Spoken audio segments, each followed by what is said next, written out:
Punjab national bank కుంభకోణంలో దర్యాప్తు మరింత ముమ్మరమైంది. విదేశాల్లోని పిఎన్బి సహా ఇతర భారతీయ బ్యాంకుల శాఖల పాత్రపై విచారణ సంస్థలు దృష్టి సారించాయి.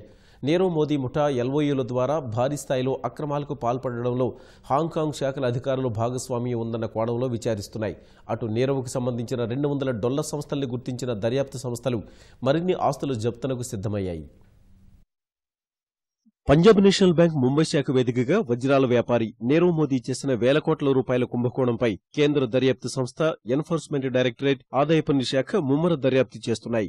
లెటర్ ఆఫ్ అండర్టేకింగ్స్ ఎల్ఓయూలను అడ్డుపెట్టుకుని నీరవ్ ముఠా సాగించిన దోపిడీపై వేర్వేరు కోణాల్లో విచారణ జరుపుతున్నాయి.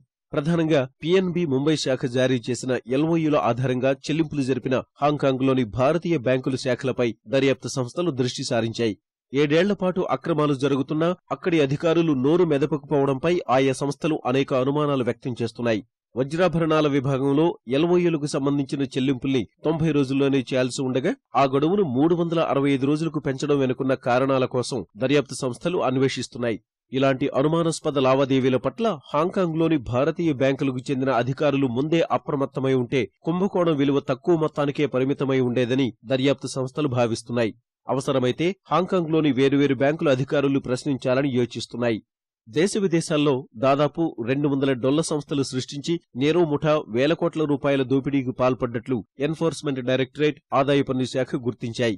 ఆ బోగస్ సంస్థల ద్వారా పిఎన్బి నుంచి విదేశాలకు నగదు తరలించి భూమి, బంగారం, విలువైన రాళ్ల రూపంలో బినామీ ఆస్తులుగా మార్చారని తేల్చాయి. అలాంటి వాటిలో 29 స్థిరాస్తుల్ని గుర్తించిన ఈడీ త్వరలోనే వాటిని అటాచ్ చేయాలని భావిస్తోంది. అటు పిఎన్బి కుంభకోణంలో నిందితులకు సంబంధించిన సంస్థల్లో ఈడీ సోదాలు 4వ రోజు కొనసాగాయి. నీరవ్ మోదీ, అతడి బంధువు, వ్యాపారి భాగస్వామి మెహుల్ చోస్కీకి చెందిన 45 చోట్ల అధికారులు తనిఖీలు చేశారు. వేల కోట్ల రూపాయల ప్రజాధనాన్ని దోచుకుని జనవరి ఆరంభంలో దేశం విడిచిపోయిన నీరవ్ ముఠా ప్రస్తుతం అమెరికాలోని ఓ విలాసవంతమైన హోటల్లో రాజభోగాలు అనుభవిస్తున్నట్లు సమాచారం. న్యూయార్క్లోని ఓ ఖరీదైన హోటల్ 36వ అంతస్తులో ఉంటున్నట్లు తెలిసింది.